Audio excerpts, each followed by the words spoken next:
Boa noite, irmãos. Graça e a paz do Senhor. Amém. Eu me chamo Fabrício César e eu sou de Manhuaçu, Minas Gerais. Quantos conhecem? Manhuaçu. Quem estiver indo para o litoral capixaba ali, você pode passar pela minha cidade, aí você entra em contato comigo para você fazer uma pausa para tomar um café.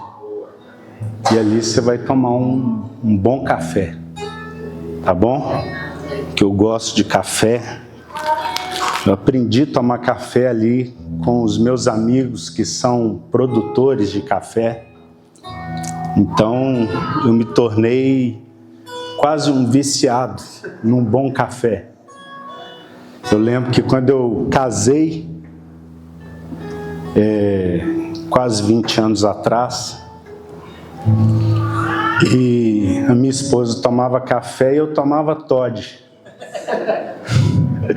Ou era Toddy ou era vitamina de abacate, mas não gostava de café. E eu ia para os escritórios lá dos provadores de café e eles falavam: Fabrício, vem cá para você tomar um bom café. Aí eu chegava, aí tomava um café, não, esse café eu gosto. Aí eu chegava em casa, não, esse café eu não gosto. Aí eu aprendi a tomar o bom café, um cafezinho, bebida, sem açúcar. Aí os amigos falavam: o café é de graça, mas se você pôr açúcar, você vai pagar. Aí eu não estava muito preparado ainda, tinha que pôr um pouquinho de açúcar, mas eu ofendia eles. Era uma ofensa. Então eu faço parte de Manhuaçu, uma terra que produz um bom café. Quero indicar alguns livros para vocês. Tem alguns livros muito bons ali. Esse livro que é lançamento de Dallas Willard. Dallas Willard, ele está entre os principais nomes a nível global a respeito da formação da espiritualidade cristã. Ele escreveu alguns bons livros que é best-seller no mundo todo. Ele é parceiro de Richard Foster, que escreveu um livro chamado Celebração da Disciplina. E esse livro é um livro que acabou de ser lançado no Brasil sobre ouvir a Deus. É um conteúdo assim muito aprofundado, porque Dallas Willard, ele falava nas principais universidades assim dos Estados Unidos, e tudo que ele escrevia virava artigo e era estudado pelos principais estudiosos. Então está um excelente livro para nós. Um outro livro que eu estou lendo ele pausadamente, que é O Fogo que Nunca Dorme. É um livro escrito por um teólogo, Michael L. Brown, que é um teólogo de avivamento. Escreveu o livro Avivamento ou Morte, mas ele é escrito com um evangelista de fogo chamado John Kilpatrick, que era um pregador de fogo do avivamento em Pensacola, nos Estados Unidos. Há 20 anos atrás, 30 anos atrás, estourou um avivamento ali em 95, foi o ápice, 96 até 2002, 2003, uma onda assim de salvação. E aqui fala um pouco a respeito dos bastidores ali do avivamento de Pensacola, como John Kilpatrick foi conectado com um pai espiritual, que era um homem de oração, e ali ele aprendeu a orar, e ele não sabia gastar tempo na presença de Deus, e ele teve que aprender com esse mentor de oração, esse pai espiritual, até que um fogo de Deus irrompeu sobre a igreja e Centenas de milhares de pessoas se converteram naquele lugar. Alemães duros, resistentes ao Evangelho, ia para aquele lugar para questionar o que estava acontecendo e era tocado com o fogo de Deus. Eu creio nesse avivamento. E um outro livro do nosso irmão precioso Alessandro Vilas Boas, que é Fome por Deus. Eu acredito que é uma ferramenta muito objetiva no sentido de instigar e provocar essa fome pelo Senhor. Alguém quer esse livro? Alguém quer esse livro? Alguém quer esse livro?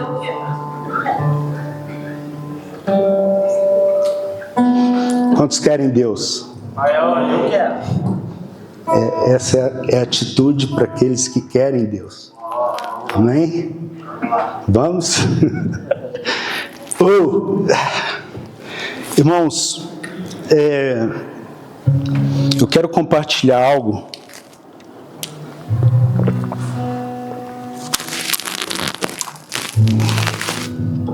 que é um misto de sentimento, um misto de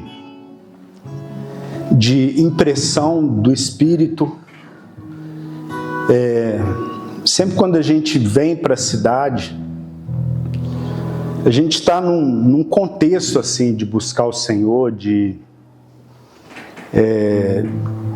num tempo de transição, ao mesmo tempo que a gente está na cidade para descansar, a gente também está ouvindo do Senhor a respeito daquilo que nós vamos movimentar na cidade nesse próximo semestre. Então a gente está assim descansando, mas ao mesmo tempo discernindo, porque a gente tem uma atividade, uma demanda ministerial na cidade. Eu coordeno ali na cidade uma pequena casa de oração, uma igreja chamada Eclésia, que é uma plataforma de treinamento ministerial. Ali a gente trabalha com mobilizações, escolas. Então, a gente tem algumas atividades ali em serviço à cidade. Mobilização dos santos. E recentemente a gente teve uma escola lá muito top, uma escola, um treinamento profético ali. Foi muito oportuno ali o que aconteceu. Deus moveu assim de forma muito graciosa. Então a gente vem para a cidade, mas ao mesmo tempo a gente está perscrutando, buscando o Senhor. Apesar de aqui na cidade não ser um lugar onde a gente jejua, porque aqui eu não consigo jejuar, por causa da comida da sogra. Então, vir para cá é só para desfrutar mesmo. Aí encontrei com um pastor e falou assim: rapaz, sua barriga cresceu, hein? Eu falei: na casa da sogra é difícil manter a dieta. Então eu quero compartilhar algo que tem vindo aos nossos corações nesses dias, e ouvindo o Senhor em relação hoje também. Eu gostaria que os irmãos pudessem abrir as Escrituras no livro de Atos, no capítulo 13.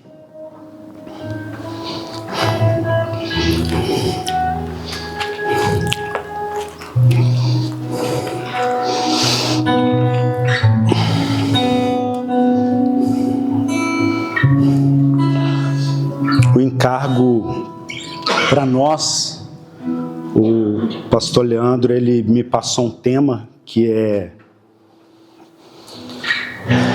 o avanço do reino, a expansão do reino a partir da fonte.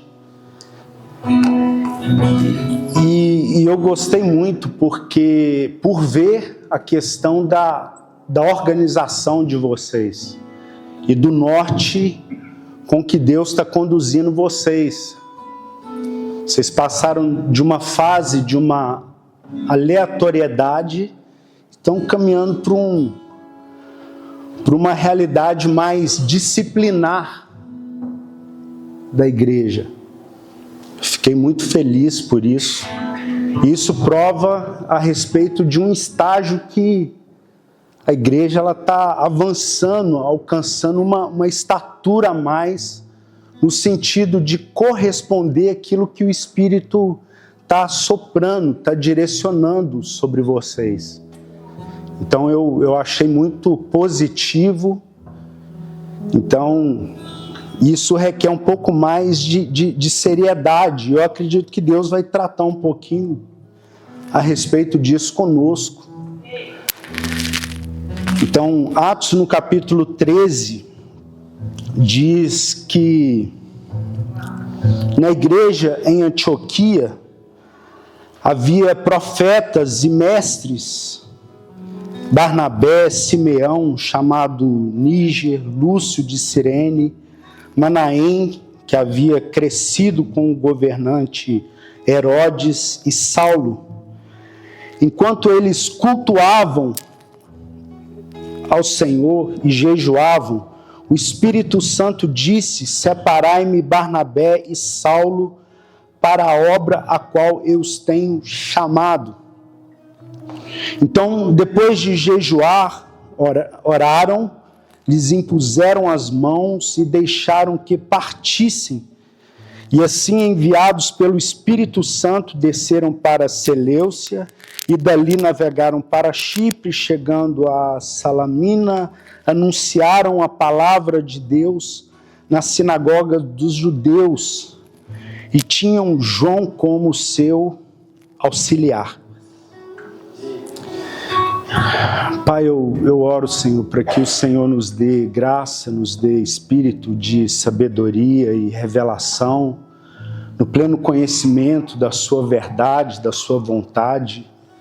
Eu oro para que o Teu Espírito Santo possa liberar o Kol Yavé, a voz de Deus sobre nós, sobre os nossos corações, nos chamando, nos instruindo, nos edificando, nos empoderando, nos esclarecendo, nos conformando, nos confirmando, nos habilitando, Deus, para sermos habilitados, Pai, para aquilo que o Senhor quer fazer, Pai, nessa cidade. Amém? Então, enquanto eu estava orando a respeito de estar aqui, veio uma palavra no meu coração. Na hora que foi confirmado que eu estaria aqui, algo relacionado a dom redentivo. Dom redentivo. Alguns de vocês sabem que eu servi Jocum, Jovens com uma Missão, por alguns anos. Eu fiquei quase 6 anos na missão e eu trabalhei um tempo com a missão em Curitiba. Fui para lá, fiz escola de louvor e adoração e ali eu servi algumas escolas, escola de intercessão, batalha espiritual, e estava nascendo uma escola ali que era a Escola de Missões Estratégicas. Essa escola, ela tinha como objetivo habilitar intercessores que tinham como chamado impactar cidades, ou libertar cidades, ou abençoar cidades.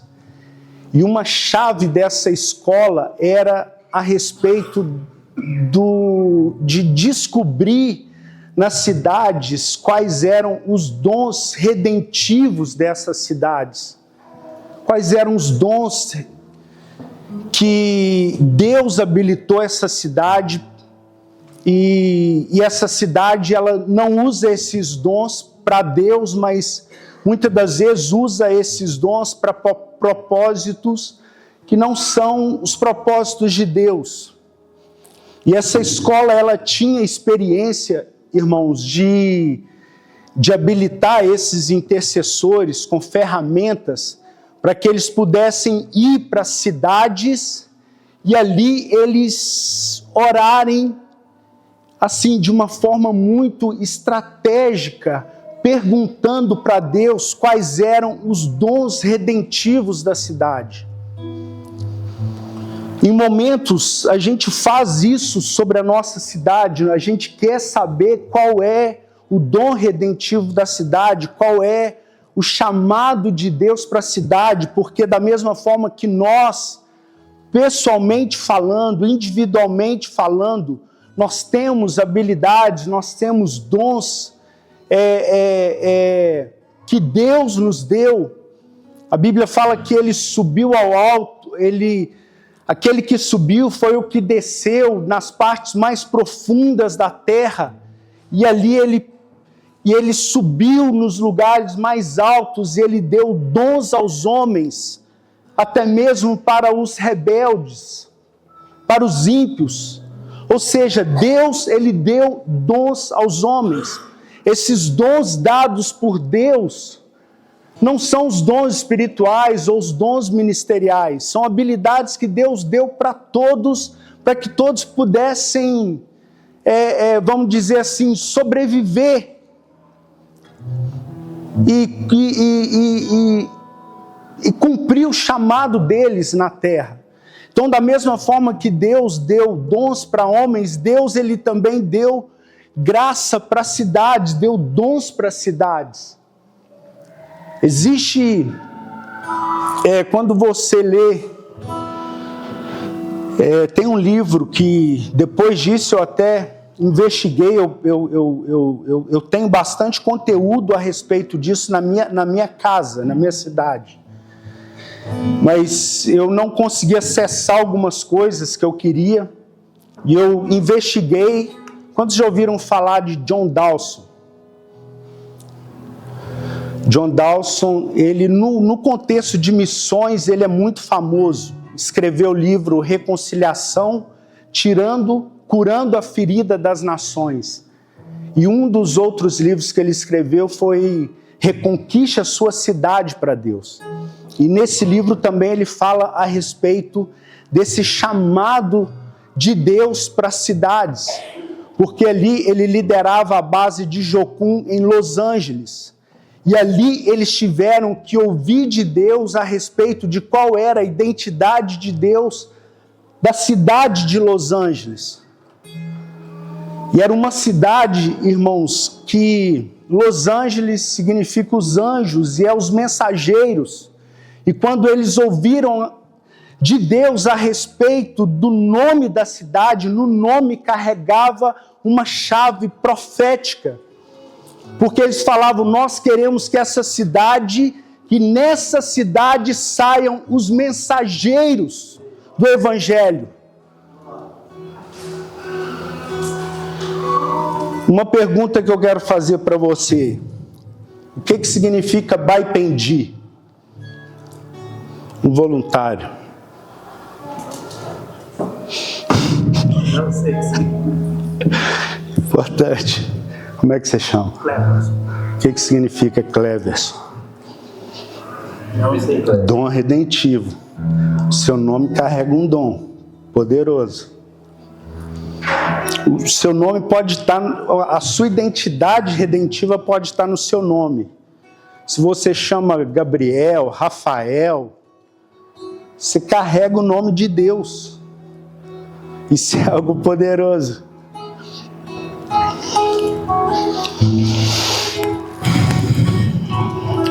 Baipendi significa clareira. Significa também atalho.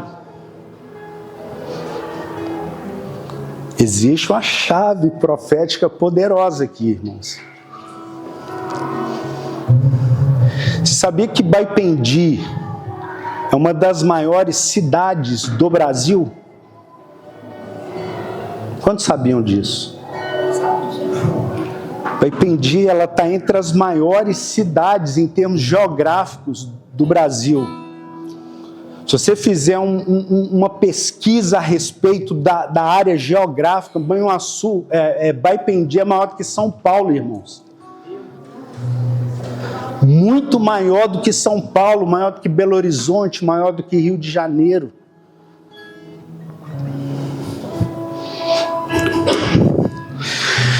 Vamos lá. Em Antioquia havia profetas e mestres. Barnabé, Simeão, chamado Níger, Lúcio de Cirene, Manaém. Enquanto eles ministravam ao Senhor, irmãos, existe uma chave poderosa aqui. Enquanto eles ministravam a Deus,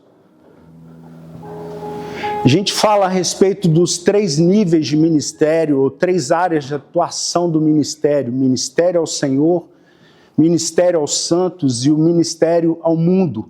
Nesse texto aqui de Atos, no capítulo 13, é o único lugar que a gente vê especificamente o funcionamento desses ofícios. E é interessante como que a realidade dos 5 ministérios, apóstolos, profetas, evangelistas, pastores e mestres, eles estão conectados com essa realidade do serviço ministerial. Então, o ministério ao Senhor, irmãos, é um chamado, é muito ligado ao serviço profético da igreja.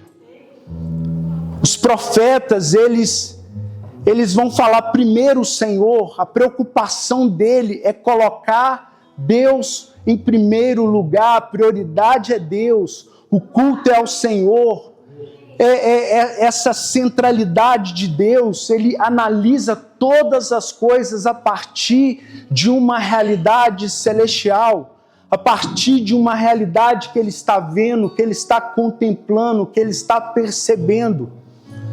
Quando a gente vê a respeito do tabernáculo de Davi, irmãos, a gente vê que Davi, ele posicionou profetas ali no serviço para que eles pudessem ver a realidade dos céus. E muitas das vezes ele falava o que precisava ser cantado. É muito importante o serviço profético alinhando ou regulando o sentido do serviço ao Senhor. Interessante que ministrar a Deus, amados, é a principal atividade da igreja. O serviço da casa de oração. Eu gosto muito quando o Leonard Ravenhill, ele falava que quando a gente conhecia a estatura da igreja, quando ele chegava nas reuniões de oração. Se ele chegava nas reuniões de oração e havia uma movimentação, se a igreja estava presente, isso provava que Deus era popular na igreja. Se ele chegava na reunião de oração e a reunião estava vazia e o culto de domingo estava cheio, ele falava: o pastor é mais popular do que Deus.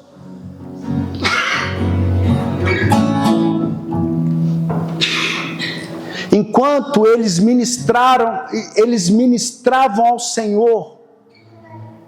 Ministrar ao Senhor, irmãos, tem a ver com o ato de nós servir ao Senhor no ambiente de uma espera, de uma santa expectativa. Interessante, eu estava lendo um tempo atrás a biografia de Leonard Ravenhill, que era um pregador de avivamento, e ele falava que ele era convidado para as reuniões, para os encontros de avivamento nas cidades, e ele falava: eu só vou em uma condição. Vocês me dão 3 dias para nós esperarmos pelo Senhor, pela presença de Deus. Você me dá 3 dias para esperar a presença de Deus. Olha que loucura, irmãos. Onde a igreja, ela se reunia simplesmente para esperar em Deus, até que Ele venha. Imagine se nós começarmos a fazer essas reuniões de espera.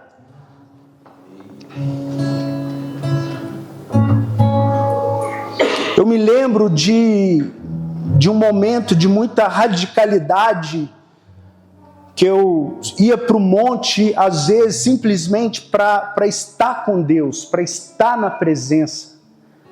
Eu ia para estar com Deus, eu não pedia nada, eu queria estar com Deus. E numa dessas idas para estar com Deus, eu fui poderosamente visitado pela presença gloriosa de Deus. Foi a maior experiência que eu tive com Deus em toda a minha vida. Os resultados dessa realidade de provar Deus, irmãos, foi evidenciado alguns dias, quando eu cheguei em casa. É isso. A primeira ministração que eu fiz, depois dessa experiência, eu orei por uma mulher que ela era casada há 15 anos e ela não tinha filhos. Eu falava para ela, Deus está te dando um clamor de Ana. Ela nem sabia quem era Ana, ela falou, o que Ana pediu eu quero. Eu quero o que Ana pediu. E ela ficou grávida. Meu Deus. Quando eu desci daquele momento da presença de Deus, eu cheguei em casa. Eu falei com um amigo, mandei uma mensagem para ele, cara, eu tive um toque de Deus. Deus me tocou, na mesma hora Deus tocou ele. Ele caiu da cadeira. E ali eu entendi aquela passagem de Zacarias, quando dizia, não é por força, não é por violência, mas é pelo Espírito. Quando o Espírito está fazendo, irmãos, quando o Espírito está movendo, quando há essa ação soberana de Deus na casa, tocando, libertando, curando, gerando fome, gerando sede, gerando anseio, gerando expectativa, essa ação do trabalhar de Deus, do Espírito de Deus na casa, elevando as expectativas. Cara, eu quero mais do que uma reunião, eu quero mais do que um encontro, eu quero mais do que um toque, eu quero mais da presença. Isso. Enquanto eles estavam ministrando ao Senhor,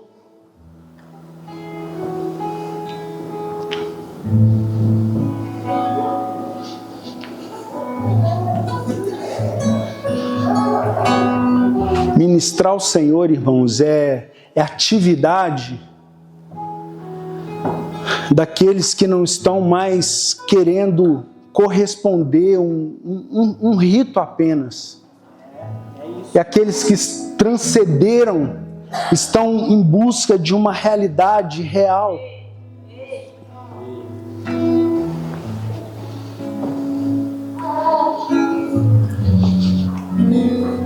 Eu gosto muito daquele texto em Atos que diz, tendo eles orado, moveu-se o lugar onde eles estavam reunidos. Todos foram cheios com o Espírito Santo.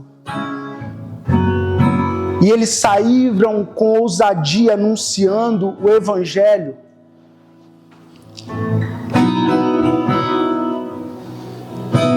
Uma realidade a partir da fonte, a partir daquele que inspira, a partir daquele que move, a partir daquele que faz infinitamente mais, abundantemente além do que pedimos ou pensamos, segundo o seu poder que opera em nós.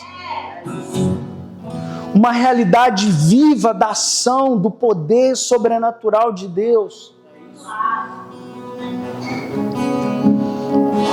Uma realidade a partir da fonte. Eu gosto muito daquele texto ali em Salmos, Salmo 84, versículo 5, que diz, bem-aventurado aqueles cujas fontes estão em ti e cujos corações encontram-se os caminhos para Sião. Eu gosto dessa versão na Bíblia Almeida século 21. Na Almeida século 21 vai falar exatamente isso. Porque fala a respeito daqueles cujas fontes estão nele. E em cujos corações encontram-se os caminhos. Aqueles que acessam essa realidade. Jeremias diz: 2 males cometeu o meu povo. A mim me abandonaram a fonte das águas vivas. E eles cavaram para si cisternas rotas, cisternas sujas, cisternas contaminadas, que não retêm água, que não satisfaz, que não mata a sede. Isso fala, irmãos, daquela infinita sede do ser, que às vezes você tenta suprir, ou seja num relacionamento, ou seja comprando um carro, seja comprando uma casa, seja com a conta, com milhões na sua conta bancária. Você pode ter tudo isso, irmãos, e nada vai te satisfazer, nada vai te suprir.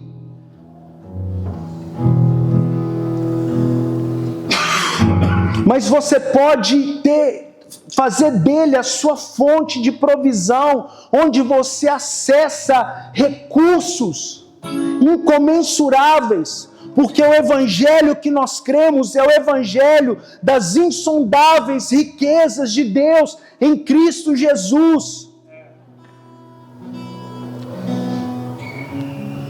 Nele nós temos todas as coisas. Nele estão escondidos todos os tesouros da sabedoria e da ciência. Nele estão todas as coisas.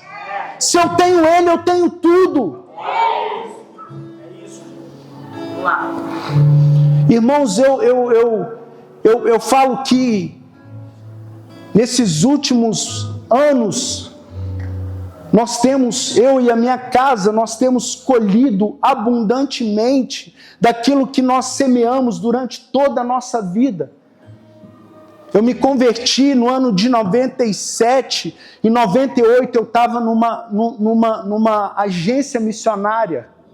No ano de 99 eu renunciei um carro para poder ir para a África. E eu renunciei outros carros para desgastar minha vida no serviço ao Evangelho.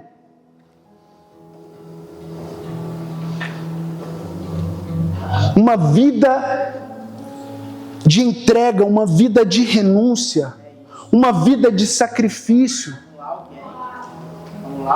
Uma vida, irmãos, que em momentos eu estava numa base missionária, onde os amigos tinham que fazer vaquinha para me levar para pagar o meu lanche no metrô. Eu não tinha absolutamente nada. Houve estágios da minha vida, irmãos, que eu vivia absolutamente na dependência de Jesus. Eu falava: se Jesus me der, eu tenho. Se Ele não me der, eu não tenho.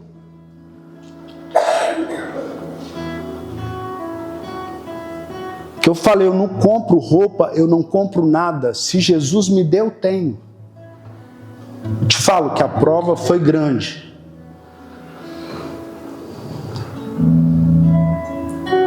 Mas a fé também foi grande. A fé, ela começou a ser esticada numa realidade de dependência daquele que pode fazer todas as coisas.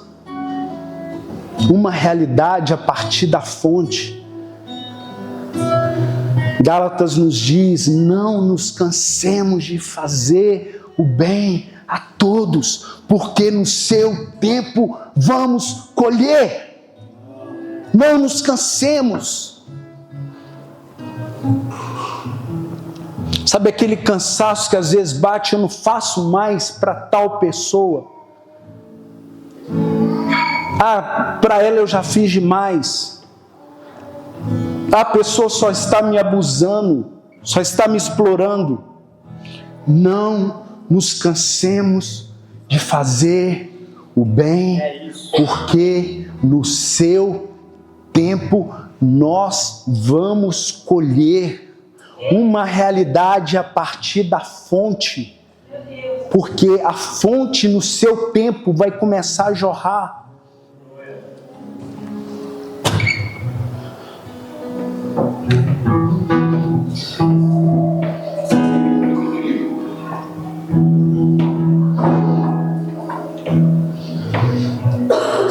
Eu acredito que Deus, Ele quer fazer coisas novas aqui, irmãos.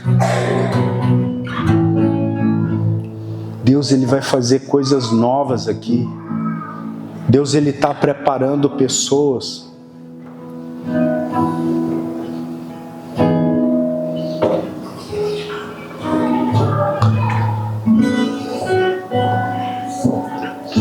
Enquanto eu estava ouvindo a Patrícia domingo, cara, eu fiquei muito impactado. E veio uma impressão no meu espírito. Será que vocês estão dispostos a comissionar a primícia da casa? Meu Deus, que isso? Uau! Vocês estão dispostos a comissionar a primícia da casa? Show! She malaba sore que terele blabasai. Chele blabasai. Uma casa apostólica está sendo gerada com DNA apostólico e vocês vão comissionar os primeiros apóstolos serem enviados.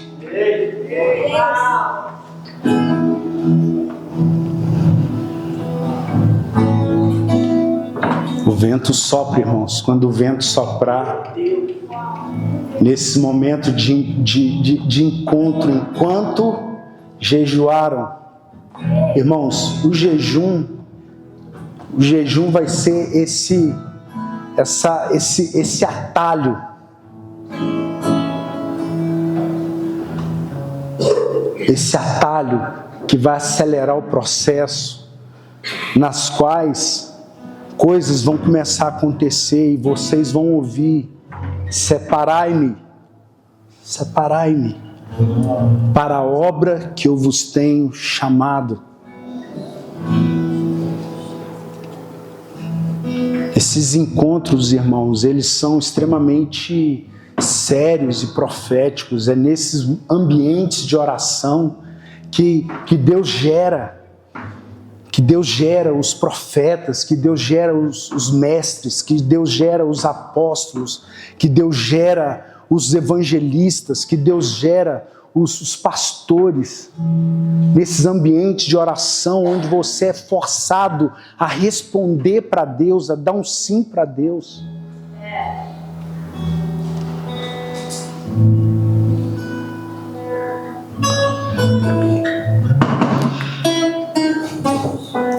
E esse processo de gestação, irmãos, quando é genuíno, vocês vão dar à luz com dores de parto. Meu Deus, cara, é isso. Uau! Paulo, ele dizia: sofro dores de parto até que Cristo seja formado em vocês. O processo da gestação desse DNA, desse tipo de gente, desse tipo de cristão, desse tipo de sacerdote do reino de Deus.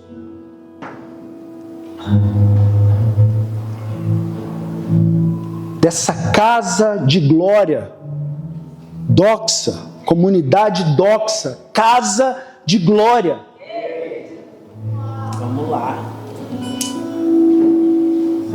Aqui tem um DNA, irmãos, de algo genuíno, de jovens que foram tocados com fogo de Deus. Hey! Vamos lá. Xarabacere calamachai. Vamos ficar de pé.